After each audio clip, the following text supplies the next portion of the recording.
जो उम्मीदवार होगा वो रोडमल जी को तो हरा देगा। अगर उनको प्रत्याशी मिल नहीं रहा है खड़ा करने के लिए, टिकट अभी तक वो दे नहीं पा रहे हैं। भारतीय जनता पार्टी ने कितनी सीटों पर अपने प्रत्याशी घोषित कर चुकी है। पंचायत में उनकी जमानत जब्त कराई थी बापू सिंह ने। नमस्कार दोस्तों, MP1 स्टोरी में आपका स्वागत है। मैं आज आपको बता रहा हूं कि राजगढ़ ज़िले में जो राजगढ़ संसदीय क्षेत्र के पूर्व सांसद जो हैं लक्ष्मण सिंह जी, उनका आज विजिट हुआ था। आज वो आए थे और शासकीय अस्पताल का उन्होंने निरीक्षण किया। निरीक्षण करने के बाद में वो यहाँ पे जब राजनीतिक बातें उनसे की तो सीधा सीधा बोल के गए कि इस बार रोडमल नागर सांसद जो हैं वर्तमान में उन्हें ही प्रत्याशी बनाया है और उनके सामने कांग्रेस का जो भी प्रत्याशी होगा वो उन्हें पछाड़ देगा। लोकसभा चुनाव सामने है, कांग्रेस एक्टिव मोड में अब नज़र आई है, लेकिन कांग्रेस की ओर से प्रत्याशी तो फाइनल नहीं किया गया। अभी हमने यहाँ पे जो पूर्व संसदीय क्षेत्र के सांसद जो थे लक्ष्मण सिंह जी, उनसे बात की, उनसे पूछा कि वर्तमान में आपका प्रत्याशी कौन रहेगा, तो उस पर भी वो स्पष्ट बोलते नज़र नहीं आए। लेकिन फिलहाल उन्होंने जो बात कही है कि रोडमल नागर को कोई भी प्रत्याशी होगा वो हरा देगा और इस बार कोई मोदी लहर नहीं रहेगी। वैसे उनके सामने टिक नहीं पाएगा। रोडमल नागर जी के सामने हमारा जो भी लड़ेगा वो उनको पछाड़ देगा। अच्छा, ये बापू सिंह जी ने उनको जिला पंचायत में उनकी जमानत जब्त कराई थी बापू सिंह जी। तो ये तो क्या है, पिछली बार मोदी लहर थी, इस बार कोई ऐसी मोदी जी की लहर नहीं है। टेलीविजन में दिख रही लहर, इस बार यूं जमीन में नहीं दिख रही। सर इस बार यूं में पता चलेगा। इस बार यूं कह रहे हैं अब की बार 400 पार भाजपा कह रही है। तो कुछ भी भाजपा कह रही, जनता क्या कह रही है? भाई मुझे बताइए, क्या मतदाता टेलीविजन में देख के वोट डालेगा क्या?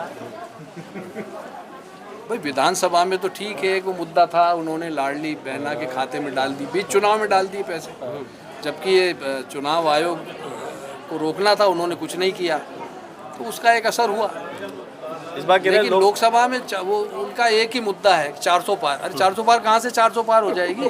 राम मंदिर बना है जो कह रहे हैं। राम मंदिर बना तो ठीक है, हम तो राम जी को मानते हैं, बहुत अच्छी बात, दर्शन करेंगे। अब राम जी के नाम पे तुम बरसों से वोट ले रहे हो, बन गया मंदिर, अब आगे की बात करो ना, रोजगार की बात करो, किसानों की बात करो, धंधा पानी की बात करो। क्या हाल है? बुरा हाल है। महंगाई की बात करो। तो इन मुद्दों पे चुनाव लड़ेंगे। राम जी की जय हो, हम भी जाएंगे, ढोक देंगे हम तो बिल्कुल। इस बार कौन होगा राजगढ़ से उम्मीदवार? जो उम्मीदवार होगा वो रोडमल जी को तो हरा देगा। अगर भाजपा ने जो उम्मीदवार दिया है वो हारने वाला उम्मीदवार दिया है। कांग्रेस एकजुट है और आप देखना, नतीजा देखना। धन्यवाद। प्रत्याशी की अभी बहुत जल्दी घोषणा होने वाली है। जो भी घोषणा होगी हम लोग सब उस प्रत्याशी के साथ खड़े रहेंगे। आजकल में हो जाएगी कोई प्रत्याशी हो सकता है। अब जो भी होगा, जो भी प्रत्याशी होगा हमारे बीच का होगा, हमारा साथी होगा, हम लोग सब मिलकर लड़ेंगे। आपको मौका मिला तो, क्योंकि आप यहाँ से लड़ चुके हैं। देखिए, मैं तो कई बार लड़ लिया, अब मैं कब तक लड़ूंगा? दूसरों को मौका देना चाहिए। तो हम लोग सब उनके साथ खड़े हैं। जो भी प्रत्याशी होंगे वो लोकसभा में प्रवेश करेंगे। धन्यवाद। मोर्चा के जिला अध्यक्ष हमारे साथ में KP पंवार। KP से हम बात करते हैं कि KP भाई, आपको क्या लगता है, क्या इस बार जो है कांग्रेस का प्रत्याशी भारी पड़ जाएगा? मोदी लहर नहीं है।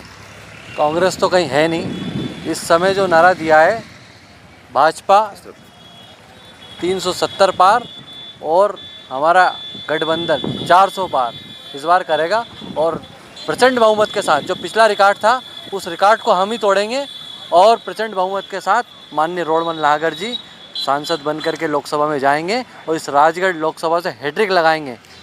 लक्ष्मण सिंह जी बोल करके गए हैं कि मोदी लहर नहीं है, मोदी के नाम पे वोट मिला है, राम के नाम पे वोट मांगते हो, ऐसे में अब की बार वोट नहीं मिलेगा। देखिए, कौन लक्ष्मण सिंह और कौन क्या, कोई बचा नहीं है। कांग्रेस में भगदड़ मची है। यही लक्ष्मण सिंह भाजपा में आ गए थे और वापस चले गए और कुछ दिन बाद वापस से आ जाएंगे, इसलिए आप इसकी चिंता मत कीजिए। कांग्रेस में कुछ बचा नहीं है, उनको प्रत्याशी मिल नहीं रहा है, खड़ा करने के लिए टिकट अभी तक वो दे नहीं पा रहे हैं। भारतीय जनता पार्टी ने कितनी सीटों पर अपने प्रत्याशी घोषित कर चुकी है। भारतीय जनता पार्टी चुनाव अभियान को लेकर के नीचे तक पहुंच चुकी है। बूथ बूथ तक हमारा चुनाव अभियान प्रारंभ हो चुका है और हम प्रचंड बहुमत के साथ जीत रहे हैं, क्योंकि इस समय राजा राम जी का राज चल रहा है। इस देश को विकसित बनाने के लिए, भारत का नरेंद्र मोदी इस देश को विकसित बनाने के लिए आगे बढ़ रहा है और हम सब उनके साथ कंधे से कंधा मिला करके आगे बढ़ रहे हैं और अपनी भूमिका निभा रहे हैं। तो ये देखिए आपने क्रिया की प्रतिक्रिया और बताया कि किस तरह से जिला अध्यक्ष जो हैं युवा मोर्चा के, उन्होंने कि कोई प्रत्याशी नहीं मिल रहा है कांग्रेस को, कोई सामने कौन आए। बने रहिए मेरे साथ, कैमरामैन अशोक के साथ अरुण श्रीवास्तव, MP1 स्टोरी।